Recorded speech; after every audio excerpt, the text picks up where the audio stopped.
Hi there, it's Hallas here, and it's great to be here with all of you taking part in Project Bijou, talking about data protection issues, helping raise awareness and understand how we can influence behaviour and embed data protection privacy values into our sort of organisational and national culture and our everyday lives. Now, today I'm going to take this distinctly, what sometimes seems like a distinctly very legal and regulatory matter. I'm going to take that and I'm going to put that into the perspective of what it means from a human and a people perspective. And I'm going to try and do that along the following lines. I'm going to try and look at it from the perspective of both citizens. This is, after all, about our personal data. I'm also going to look at this from an organisational employee perspective. And now, every now and then, I'm going to pop in and think about it from a, from a national, state, governmental perspective as well. So what I'm talking about today really is what I consider to be the human factor within personal data. And I guess I'm putting a case forward that personal data is all about the human factor. So let's get it kicked off. For me, data protection from my early days has really always been about people. And I guess there's like 3 ways that I can illustrate that for you right now. The first one is that when most people think of data protection, what they are thinking of is the legislation, the regulatory requirements that they have to comply with. But actually, data protection, if you look at the legislation, actually talks very specifically around data which is personally identifiable. That means it's got to be about a person. That means it's an individual. That's you, that's me, that's everybody that we know and everybody that we sort of bump into as we get on in our day-to-day lives. So, from a legal perspective, it's really clear. Data protection is about personal data, which means it's about people, and that means that it is distinctly human in its nature. The second reason why I would say that data protection is all about people really goes back to legislation. If you're here, if you're listening in, tuning in to Project Bijou because you're driven by your regulatory and legislative requirements around data protection, maybe your clients are also asking these questions as well, then there's a real need to understand that legislation at the end of the day is all about people. So in this case, data protection is there to enable us all to benefit from the exchange of personally identifiable data in the information economy. The reality is it really does help us all if we can exchange personally identifiable data. But there's also a risk that comes with that. And therefore, this piece of legislation, data protection as a whole, is not as a barrier to getting things done, but it's an enabler that enables us to take advantage of the great benefits within the information economy that come with sharing personal data. But it's also there to protect us as individuals from the risks that are often associated with those benefits. And in life, we can see this all around us, where there are things which clearly provide benefit and there are also risks that come with that. For example, being able to drive a car fast gets you from A to B faster. So, it saves you time. Maybe you need to get there in a rush because there's something that needs to happen at a specific time. But the reality is, when we drive and we drive faster, we're more likely to have accidents. There are things which are put in control to reduce the likelihood of those accidents happening. And should an accident happen, again, the car has been designed in a particular way, for example, to minimize the risk to us. So our life is full of examples where there are some great benefits that come from innovations, but there are also risks that come from that. And personal data and the use of personal data within the information economy is pretty similar. And then I guess the third point is that all legislation is really there to define what are the sort of everyday acceptable norms within any group or community or society. And so if you do take data protection from the perspective of legislative and regulatory obligations, if that's your focus, if that's why you're here at Project Bijou, then the thing to remember is that really what we're doing with that legislation is defining what are the normal behaviours that all citizens, including you and I, can expect of people that are saving, processing, storing our personal data, and also what our rights are that we can expect from those as well. So there's like 3 distinct reasons why data is, for me, data protection is always been about people. So I've sort of explained 3 key reasons why I think data protection has always been about people. I think now what I'm going to do is tell you a story that I came across which helps sort of, I guess, illustrate that and bring all of that together. So it relates to a family, and in that family there were 2 parents and there were 2 children, and the parents would routinely on a monthly basis go through their credit card statements just to make sure that everything tallied up. After all, they'd been saving all the receipts as well, so they needed to do something, and my understanding is that they used to do this over a bottle of wine. Now, one day they came across the statement, they came across an item, a transaction on that statement that they just couldn't tally up with anything, and it did look a little bit suspicious. They got in contact with the credit card company and asked for further information about the transaction. Turned out that that transaction was not something that they remembered doing, and they were absolutely certain that they hadn't done. The transaction had related to purchasing something online, which was a little bit suspicious, shall we say. Now, the parents had a couple of children, and they had just sort of assumed that one of the children had somehow got access to the credit card details and actually used that credit card to buy something online. The funny thing is, they were like convinced, they were like, surely they wouldn't be that silly. Surely they understand that we go through our statement on a monthly basis. Why would they do that? Anyway, they challenged this with the credit card company, and the credit card company in effect turned around and said, look, you know, this is being purchased with your credit card. It's required it's required information to, you know, the information that only you, the assumption was that only them would have access to, and that transaction has gone through. Actually, what had happened was the credit card company, the personal data relating to the credit card had been compromised. The networks and the databases storing this information had been compromised, and somebody had got access to it who shouldn't have access to it, and that information had then been used to buy products online. And according to all the systems that were in place, it was the people that owned the card could only use the card. But in effect, what had happened was that the personal data that was exchanged as part of that confirmation authentication of the individuals so they could use a credit card had been compromised. And so other people were using that card for their own particular purposes. Now, this only came out in the wash, so to speak, because of a criminal investigation that was happening over in North America. But I think what's interesting is that before the family actually in the end found out that the card had been compromised as a result of the investigation over in North America, there was a lot of suspicion raised within the house about whether or not the children were actually using the card. And questions were raised by the parents with the children to try and ascertain how that card had got used, how the personal data had been used to actually buy these items online. The thing that I guess I tuned into was the fact that it created a degree of suspicion within the household. That suspicion and the repercussions of that in terms of the relationship between the different members of the family is something that would never come out in a risk assessment. It never came out in the privacy impact assessment. But it was clear, it was evident that, you know, that suspicion had caused fractures and cracks within the relationships within the family. In the end, yes, the money was actually put back in the account, but it was only put back in the account because an organisation had actually identified that there had been a hack of that information had actually been compromised and that it had been shared with other individuals. So I guess this in many ways illustrates for me why data protection is really personal. It's not personal because of just its data which relates to individuals, though legally it is. It's personal because actually the impact upon the individuals was something that you couldn't measure. But it affected individuals' lives. It affected the trust and bond between people within a really small group, like a family. So when the systems were compromised, and it wasn't that the organisation hadn't done what it hadn't taken reasonable and appropriate steps to secure the personal data, okay, it's just that the hack, the compromise still happened, but the impact of that was real.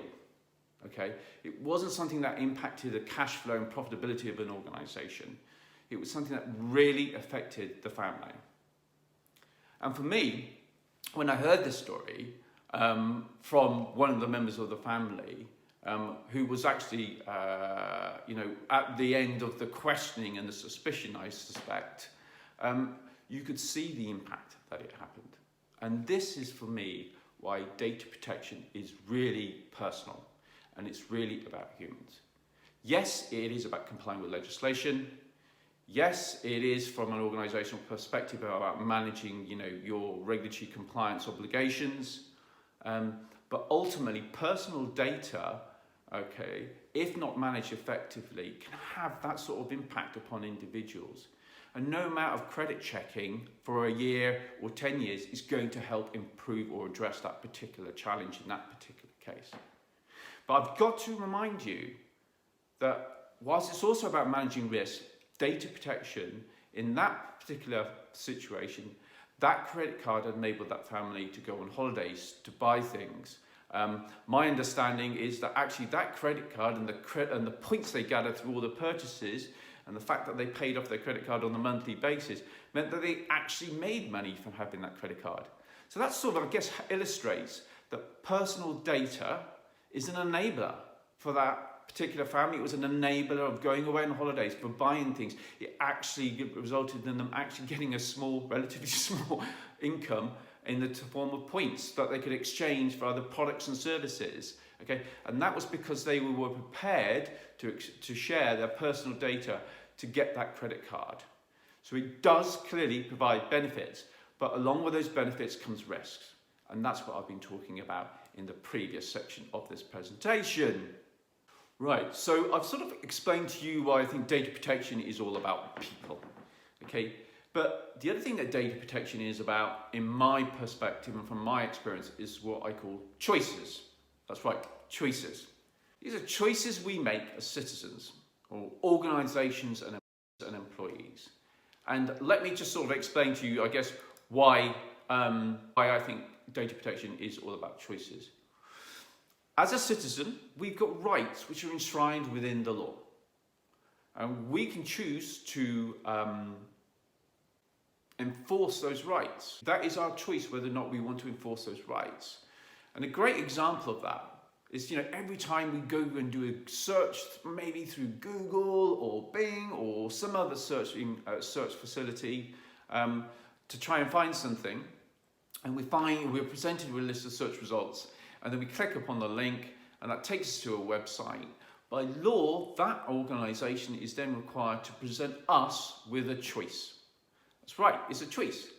So when we get presented with a privacy statement, which states, this is our privacy policy, these are the cookies that we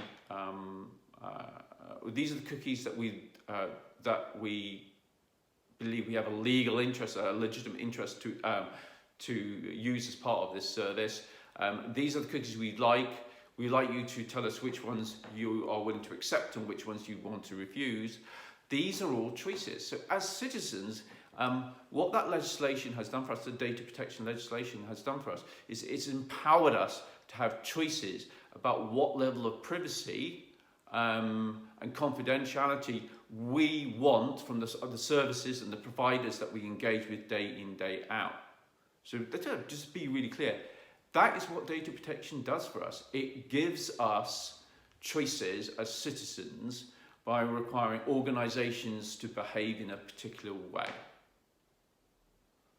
The second aspect of data protection and choices, for me, comes from a very organisational perspective.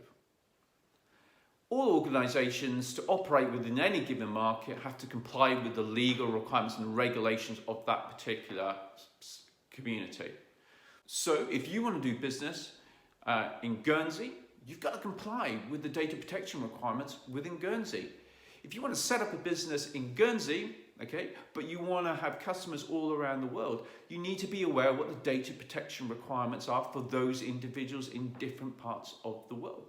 If you want to work within a specific industry, for example, maybe financial services, maybe within the legal profession, maybe within travel and tourism, each one of those industry sectors will probably have some form of regulatory either requirements or guidelines that you need to comply with, touching on the issue of data protection.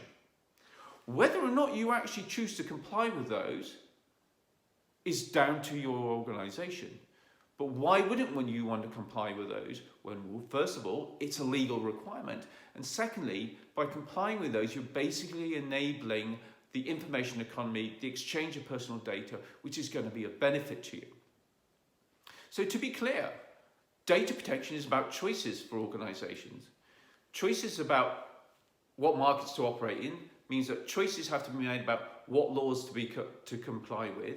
And then when you've decided what laws are to comply with, you need to make choices about how you're going to comply with that. And most organisations, when it comes to data protection, it's about then sort of making choice about what is the process that you go through to define what your obligations are and to then define how you're going to meet that. And one of the ways that you're going to be doing that is making sure that all your employees and your suppliers comply with data protection requirements. Your employees, you're going to want to make sure that they're aware of their roles and responsibilities when it comes to data protection, day in, day out. And that means you're going to put them through some form of education and awareness around data protection policies, processes and procedures, and standards that you use for designing systems within your organisations as well. So to be clear, data protection is about choices for organisations as well. And then on the final level, at a national sort of state level, data protection is again about choices. At a national level, we recognise that to benefit, for our communities to benefit, and by communities I mean both social perspective but also economic perspective, for our communities to benefit from the information economy and to be able to access products and services from all around the world, we need to ensure that that is done in a way which respects values which are core to our society, but also to ensure that we reduce the risk of incidents happening which may stop people wanting to exchange information in the future. So, to be clear, for nation states, data protection is a choice as well, but it's a choice that is sort of logically made, because why wouldn't a nation state want to participate in the information economy and allow these benefits to roll out to everybody, every citizen within that particular country? So, I've sort of went through very quickly there about why I think data protection is all about choices, both at a citizen level, exercising our rights, at an organisation level, choosing to comply with data protection legislation, but also how we're going to comply with data protection legislation and making sure our employees and supply chain, our suppliers, are also all aware of their roles and responsibilities and competent enough to fulfill them. And then at a national level, there's the choice to participate in the information economy. The making that choice of if you want to participate in the information economy, it's about how do you do that in a way which minimises the risk to your citizens, but also maximises the potential for them as well. Now, this next bit really is about, so how do you make choices? And choice really starts off with you have to be aware of the options. If you're not aware, you can't make a choice. It's fundamental. And that's why within data protection legislation throughout the world and any type of data protection and privacy regulation, what you'll always find is something which mentions education and as awareness. Now that requirement is to ensure that all those people, citizens, organisations, governments, all are aware of their roles and responsibilities, but also their rights in relation to data protection and privacy. So why do we have to make people aware? Well, the bottom line is that if people aren't aware of their roles and responsibilities or their rights, then they just can't enforce them. They can't make the most of them. And that sort of makes the legislation like a tick box exercise. It doesn't really provide any value. And the cost of actually putting legislation together is really significant. So why would you want to produce something that doesn't produce any value to society, like data protection legislation? So yeah, we've got to raise awareness so that we can have choices. So in this section, what I'm going to be sort of, I guess, addressing is where does all that awareness come from? So we know, okay, that data protection is about choices. Legislation provides us with choices as citizens, organisations, employees, all relate to data protection. As a citizen, we get to choose what level of privacy we want when it comes to engaging, for example, with organisations. So how do we sort of provide people with choices? Well, we usually do that through raising awareness, and what I'm going to talk about now is a couple of different techniques for doing that. Now, within the legislation itself, it puts a responsibility on various stakeholders at a national and organisational level to ensure that communities, groups of individuals who have rights under data protection but also obligations are educated on those, so they are aware of those.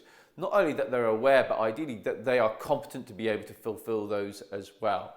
So yeah, you have education programs. You know, at a citizen level, we might participate in an educational program, for example, like Project Bijou.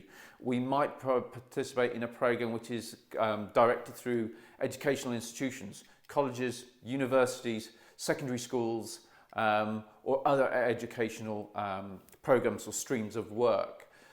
We might, at an organisational level, be participating in a periodical educational program as part of our personal development to ensure that we're aware of our roles and responsibilities when it comes to data protection within that particular organisation. Second way that we raise awareness could be through communication. Now, this can be both formal and informal. At a national level, Project Bijou is, at the end of the day, a communication program. But there may be other programs or approaches that we use: radio, social media, poster campaigns, TV. So there are a number of different ways governments can get out to the societies that they serve to help educate them around data protection and privacy rights and obligations. Informal education might come through, you know, what we all learn as we sort of engage day to day with other people around us. You know, before we go to school, when we're youngsters, we're learning values from our mums and dads, from the close family around us and their friends as we get older, and then we start to engage with different groups of people, you know, hanging out as a teenager with our friends, and actually that process of engaging with those people is actually an educational process. We're learning what are the acceptable norms as we go through life. Then we have organisational processes, you know, starters, movers, leavers. It's a really great example of a process which can be leveraged to raise awareness around data protection. When we start out an organisation, we often go through a process of induction. That induction process should include our roles and responsibilities if the organisation and your particular role is going to be handling personal data in some form or other. But interestingly, something that's often overlooked is the moving process. Whether you're moving, you know, you're taking a step down, you're stepping across, you're getting promoted. All those different movements within an organisation that's changing your job role may mean that you're actually exposed to different information, and maybe that different information is subject to the Data Protection Act. So that whole movement process within an organisation, something that often many of us do, okay, is also an ideal opportunity to raise awareness around data protection roles and responsibilities. And the final one is, you know, when you leave. Data protection roles and responsibilities do not end once you've left an organisation. If for some reason you've still got access to personal data, you still have those roles and responsibilities, and an organisation needs to be very clear about that. And in fact, the organisation should have in place processes to actually revoke your access to that personal data and to ask for you to send any copies of any personal data back to the organisation as well. So yeah, starters, movers, leavers process is one of those internal processes within organisations which touches on awareness. The next one is really media, and this is a really interesting one. I think, you know, a lot of our perception of the world around us actually comes through our consumption of media. And that can be media from an entertainment perspective or a news perspective, for example. It can be social media in terms of influencing groups that we're engaging with day in and day out. All these different media, I guess, stakeholders have different perspectives upon privacy. And they have their different perspectives for a number of different reasons. One might be privacy as part of a program of entertaining you. So maybe in that sort of effort to entertain you, something gets lost around the privacy aspect, or something gets amplified to make it seem even more serious. Okay? Maybe they are taking more of a news, informative, documentary type of approach, where they're talking about data protection, data privacy, as part of an object to educate you to specific challenges around that subject. So that might be much more reflective of the reality of data protection from a legal perspective and what is going on in the world around us. What you can't take away from is that we all consume content increasingly through media, okay, and that media is telling stories which might relate to privacy and data protection. So it's sort of, from an organisational perspective, it's uncontrolled education. And that's why it's really important that those media or organisations and platforms understand what data protection really is and how it actually benefits, but also the risks associated with that, and ensure that the narrative within whatever content they create truly reflects the reality of the world we live in, because we all take something away from that media. And the final piece is day-to-day experience. I think I've already touched upon this, but the reality is that if I hadn't received any data protection training, but if the people I was engaging in day out were taking data protection seriously, were taking reasonable and appropriate efforts to ensure that their rights and obligations were being followed, okay, or pursued, then the likelihood is that I would respond in the same way as well. And we're going to come on to that behavioural aspect next.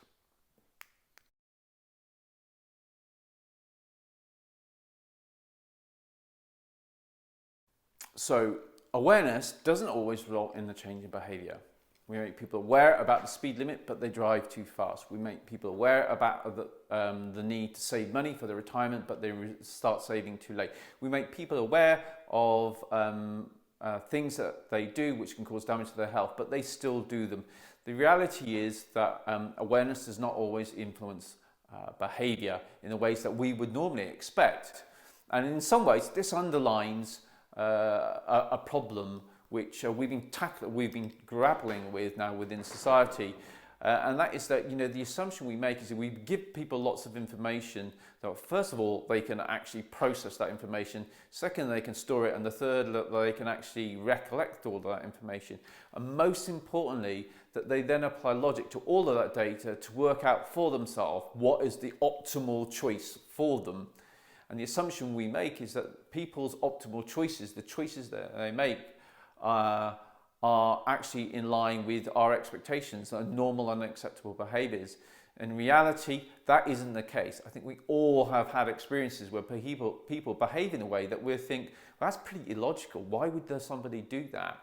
But the reality is that most people can, post-event, justify their behaviour. And often that justification actually seems to be upon nothing to do with logic and mainly to do with emotions. And that's what I think we want to be tackling now in the human factor side of data protection.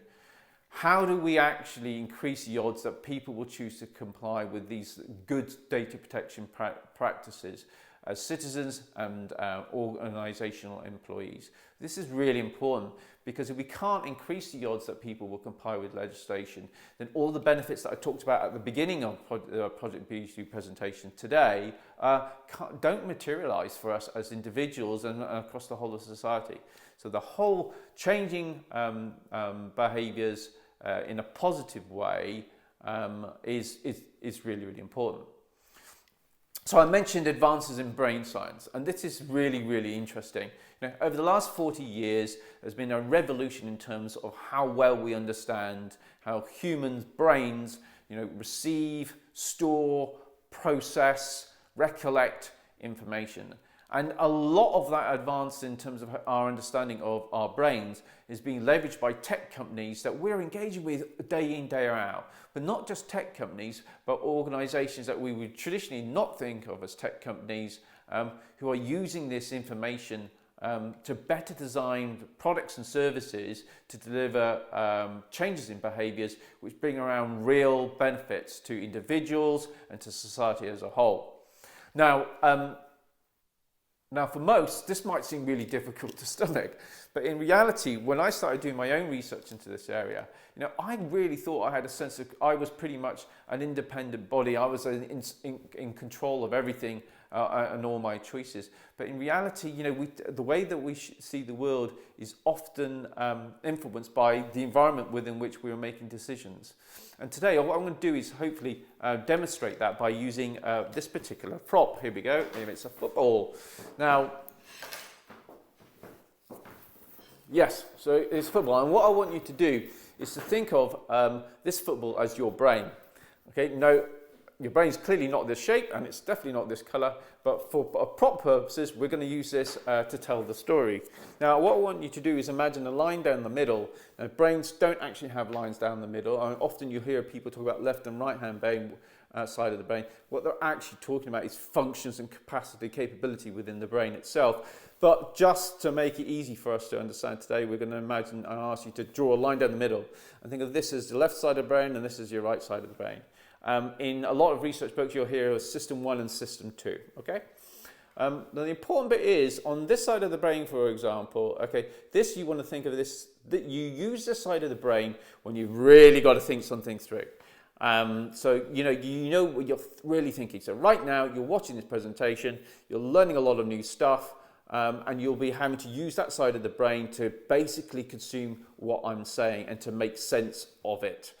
Now, that side of the brain is slow, okay? It takes time. It's methodical. It uses a lot of energy, okay?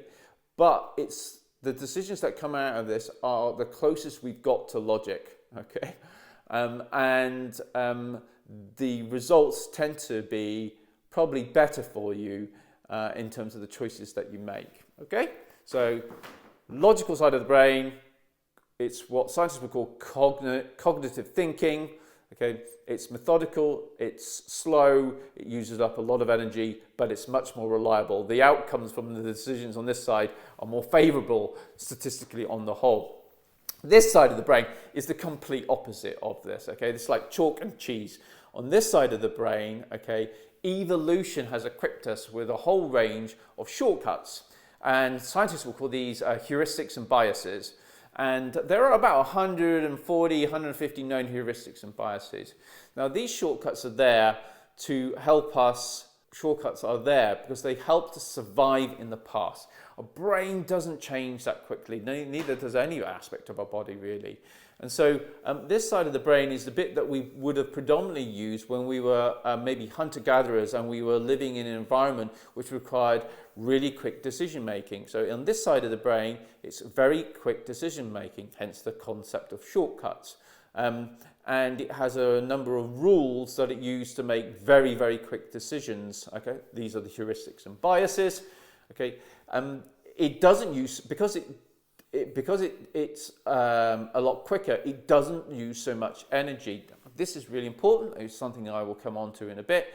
But unfortunately, it produces results which are often unreliable or have a negative impact in the world that we live in today, the information-rich world that we live in today. So, methodical, and this is almost, you can think of it as your gut instant reaction. This is your conscious, this is your subconscious or unconscious areas, okay? So, hopefully that's painted a picture for you. Now, in reality, when we train people, we are training them in an environment where they are consciously being taught. So the educational process for raising awareness to enable us to make choices about our roles and responsibilities as citizens or as employees, for example, within an organization. More often than not, when we take an educational approach, we're using this side of the brain, okay? And that's all well and good, but in certain situations, we use this side of the brain for making decisions. And that's the importance of, I guess, of using this particular prop and telling you, you know, when it comes to decision making, we're either doing it consciously or unconsciously. So why is it important for us to understand that? Well, actually, over the last 40 years, as scientists have come to understand actually how the brain operates, and that science, by the way, has won 2 Nobel Prizes, what we've come to realize is that the assumption we make about awareness and education, that people, if we make people aware and we educate them and they're competent to do their jobs, that at the point of them actually making a choice about whether to comply with the data protection policy, process, and procedure, whether to actually enforce their rights when it comes to data protection when visiting a website, for example, that those choices are often made by your conscious and your unconscious, okay, and not through cognitive thinking. And this is a particular problem. Now, the environment within which we make those decisions is having a real impact. So I mentioned, for example, that the cognitive side of your brain, the bit that does the conscious hard work, is, it is hungry for energy. It requires a lot of energy.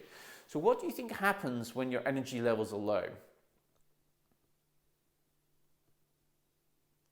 Our brains, our body has evolved so that when our energy levels are low, we use the side of the brain which requires a lot less energy. And that side of the brain is your unconscious and subconscious. That's where all your shortcuts are. And as I've already mentioned to you, that those shortcuts in today's society don't always result in a positive outcome. One of the things that the brain did as a result of evolution is it recognized that for it and the body to survive, okay, it needs to preserve energy. And one of the ways it preserves energy is by, instead of relying upon the side of the brain that uses up a lot of energy, it created these shortcuts. And that's just a natural part of human evolution. Other ways that our brain responds or chooses between using the left side or the right side, the cognitive side or the shortcut side of the brain, is its reaction to the environment in terms of stress, for example. So when our bodies have cortisol in them, and remember cortisol is often associated with stress. So when you've heard of fight and flight, for example, that's where the body releases cortisol. That cortisol causes a reaction, okay, a chemical reaction, and that chemical reaction in the brain means that we're using the shortcuts, conscious, subconscious side of the brain to respond to stimulus and as a core part of our decision making, rather than using the other side of the brain as the cognitive side. So when we're under stress, when there's a lot of cortisol in the body, you think of all those times where maybe you're in a stressful situation, your stress is applied to you, pressure is applied to you. Statistically, you're much more likely to use the unconscious side of your brain and to rely upon those shortcuts. Okay? When we have the luxury of being able to think something through, we're in a less stress environment, there's less cortisol, we're more likely to use our cognitive reasoning side of our brain. So when you think about it from an educational perspective around data protection, when we're training people, they're probably in an environment, we create environments which are a lot less stressful, a lot less distracted, they're able to focus, people are able to focus upon the content in hand, the training in hand, okay? So that's probably enabling them to use the cognitive side of their brain more, okay? But in reality, when they go out into the workforce and they're in everyday life, okay, the environment they're in is not that learning environment. It's actually a different environment where there might be stresses. They could be under stress because of work, time pressures. They could be under stress because, hey, do you know what? I've got to leave now because I've got to go and pick the children up from school, okay? And suddenly an email comes through, and you look at that email, and instead of using a cognitive side of your brain to logically read through something and make decisions, you use the subconscious side of the brain to make really quick decisions because you're under pressure, because you know you've got to leave to pick the kids up on time. Now, it's what's really interesting about this understanding in terms of how we as humans choose between the options that we're aware of, is that cyber criminals are actually using this science and have been using this science for quite a number of years to specifically target people and networks by leveraging this brain science. They know that if they can create an email which applies a lot of pressure to you and releases cortisol in your body because maybe it's come from your boss, it's saying that this is really critical, I need you to do this in the next 15 minutes, if we don't do this we're going to lose X, that type of email, a phishing email, okay, then you're more likely to use this side of the brain, which is not the bit that's going to tie into the training that you had a couple of weeks ago. So I think what I really want to get across to you through Project Behaviour at this point is that often when it comes to training people and trying to influence their behavior around, for example, data security concepts in relation to data protection, understanding how the people make choices between what you've made them aware of as the options when it comes to data protection, understanding how they actually make choices will increase the likelihood that you can reduce breaches of data protection policies, process and procedures, or for people to actually, citizens for example, engaging with sites and being given options around privacy, to actually take the time to read the policy and to actually choose to enforce their rights which are enshrined within law to protect them.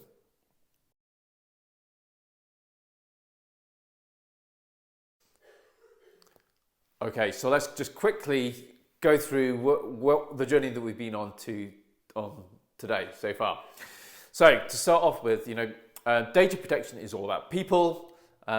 It's all about giving people choices when it comes to their privacy within the information economy. And for them to have choices, they need to be aware of the options so they can choose between them. And one way we make people aware, one way we do that, provide the options to people, is to ensure that they are aware of what those options are. If you're not aware of the options, you can't really choose between them. And that we train people and make sure that they're competent through a variety of different techniques and platforms, so that they're competent enough to to take advantage of their rights and to fulfill their roles and responsibilities. But what we have learned is that awareness and education and being competent to do something isn't a guarantee that people are going to choose to actually do that behaviour, which is ultimately the acceptable normal behaviour really around data protection. Is going to reduce risk to them as individuals, the organisations that they work for example, and the societies that they live within. But why people make choices, how they make judgments and decisions, and ultimately, if we are using the shortcut side of the brain because of the environment that we're in, that can have implications upon the other choices that we make when it comes to data protection, and how there's a conflict between, when we train people and we train them in an environment where they're using their cognitive capabilities, their ability to really think things through and apply logic, how when we train them in that environment, how effective is that when it comes to real life environments where maybe the environment is having an impact and causing people not to think logically about something, but to actually think about something from a sort of like a shortcut perspective.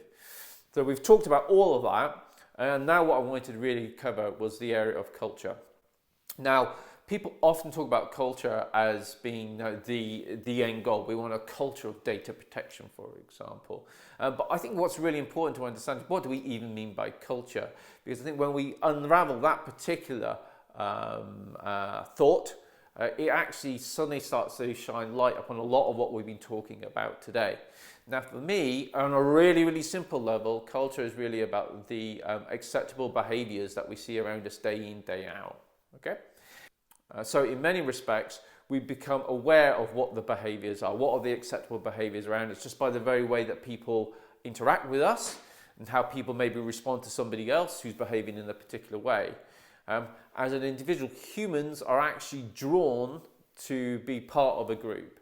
And one of the worst things that can happen to a human is to be actually put outside of that group. And it's an interesting fact that many years ago, we're talking centuries ago, the worst punishment was not to necessarily cause physical harm to an individual, but was for that individual to be thrown outside of the walls within which the community lived, and to basically be an individual instead of part of a group. We are programmed to feel at our safest within a group. And so belonging to a group is really important to us. And we can see this throughout the whole of our lives. When we start off when we're first born, our immediate group is going to be our mum and father and our immediate siblings. And then as we get a little bit older and we evolve a little bit more physically and mentally, we start engaging with other people outside of that really small community, that really small group. And that might start including friends of the family, aunts, uncles, grandparents, etc. And then when we go to school, we start integrating, or we start communicating with and exchanging values and experiences with the people that were at school. And they might be different because of the people that they were they grew up with as well. And then once we've been to nursery school, and then we go to primary school, and then we go to college, we're interacting with different groups. And then interestingly, when we sort of get to a certain point, maybe just before we become teenagers, we start to spend less time with those groups that we've known for years, and we start sort of spending more of our time and becoming more influenced by the groups that we're hanging around with at school, for example, or outside of school, our sports interest, for example, whatever is our interest, music, sport, whatever, we start to sort of associate more closely with those individuals, and they start to have an influence upon us. And in many ways, it's that whole journey of experiences, of engaging with people, which actually is about embedding cultural values within us. And so the interesting point, I guess, from this is that a lot of our cultural values are embedded within us, before we actually get to the workplace. So when it comes to looking at culture, what we have to sort of recognize is that we become aware in that process. We become aware of the behaviors which are acceptable or not, and we choose to adapt them or we don't. So it's an awareness piece. So behavior, we become aware of behaviors, and we accept those behaviors as being, because we're going to be part of the group. So in many ways, culture is a reflection of what are the acceptable behaviors within any particular group. And then when those behaviors are replicated on a broad enough level, that informs culture. So you sort of get this cycle between the two of them. You can't really differentiate between them. So when it comes to culture, there are a number of different levels, and it can be incredibly complicated. But for today's purposes, we're going to look at the following.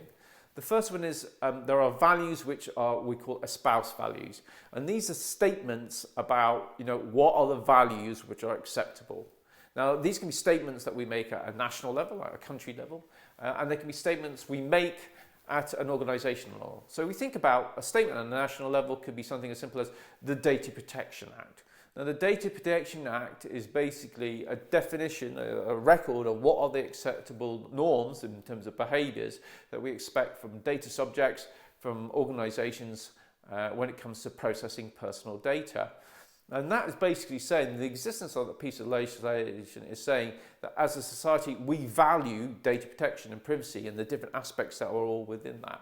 So yeah, legislation is an espoused value within an organisation that appreciates and values data protection. There will be a data protection policy, for example.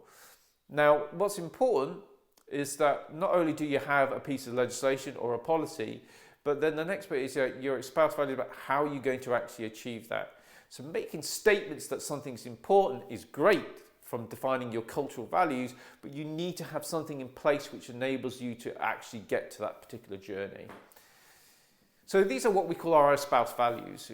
Within organisations, we might make those espoused values clear to people through communication programs, through education programs, through posters upon walls, from screensavers through to what statements that we make in the starters, movers, and leavers procedures, and through our annual personal development and computer-based training type of programs that we do.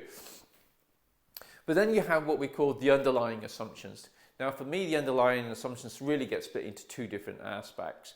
First are the underlying assumptions and values which actually people bring with them to the workplace.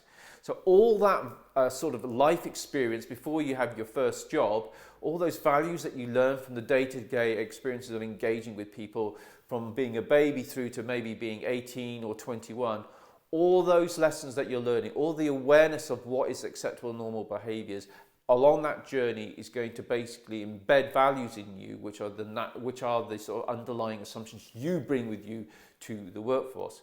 Now, these may or may not actually be in line with data protection, data privacy values.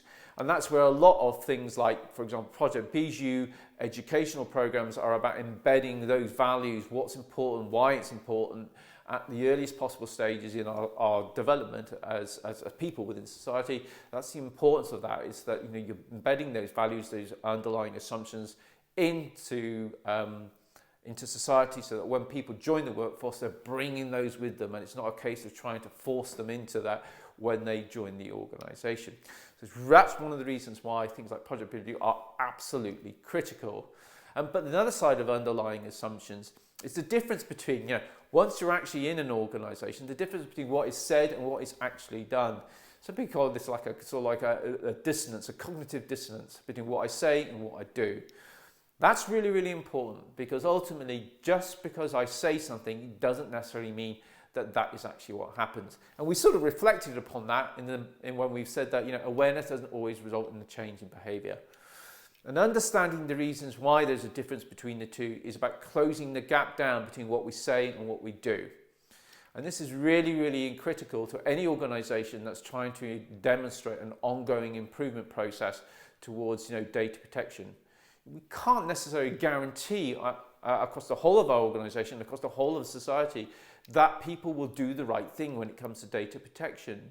But what we can try to demonstrate is that where people have opportunities to improve their position and their behaviour in relation to data protection, their roles and responsibilities, their obligations, even their exercising of their rights, okay, that we're trying to help those people along that particular journey.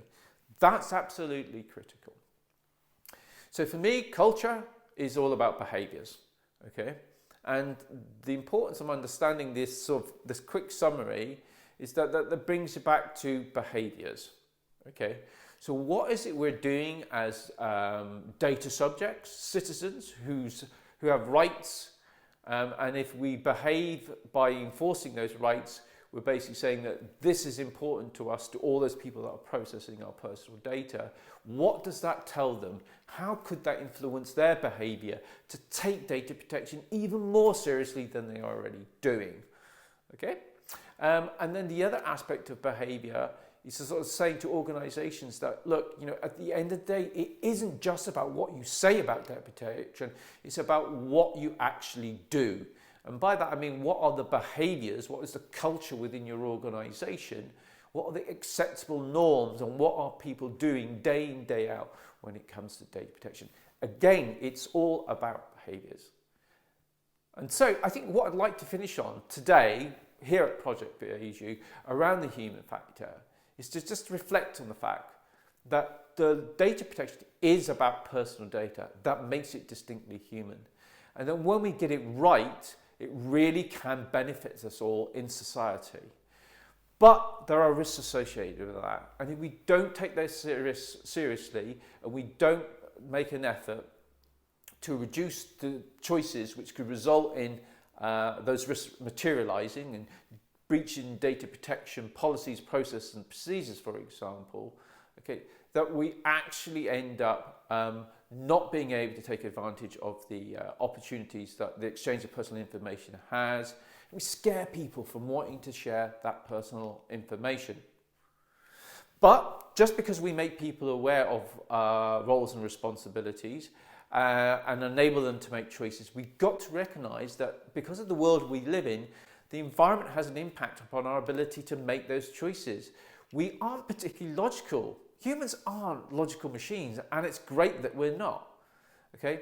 Human evolution has brought us this far, and that evolutionary path has meant that we sort of developed these two sides to our brain. One is the cognitive thinking things through. That's where we apply logic. But unfortunately, that's not the side of the brain that we use the most day in, day out. And actually, we tend to use these shortcuts, these heuristics and biases. And actually, cyber criminals and other people that are trying to access our personal data for their own benefit and to potentially maliciously do something to us, those individuals are using this insight into our left and right side of our brain to better design their attacks. So my idea is, why can't we use that to better increase the education and awareness we put in place around designing data protection and privacy policies, processes and procedures which reduce risk to the data subjects, reduce risk to the organisations as well. So understanding behaviour is absolutely essential to making the most of the personal exchange of information in the information economy. And culture, when we talk about culture, culture is only about talking about what are the acceptable behaviours. It all comes back to behaviours again. And how do you sort of make statements about what's important to you, and how do you put in place process procedures, everyday experiences that people can actually buy into. And when we talk about trying to influence culture, we need to recognize that most of the cultural values which underline most of the decisions which underline the behaviors around data protection that we will be experiencing day in, day out, a lot of those values are done at the early stages of our life. So efforts like Project behaviour are all about trying to raise awareness and to educate people in the early stages of life as well as also when they're in the workforce, so they better understand the importance of data protection to them, and they better understand their rights, and they better understand their roles and responsibilities when it comes to privacy.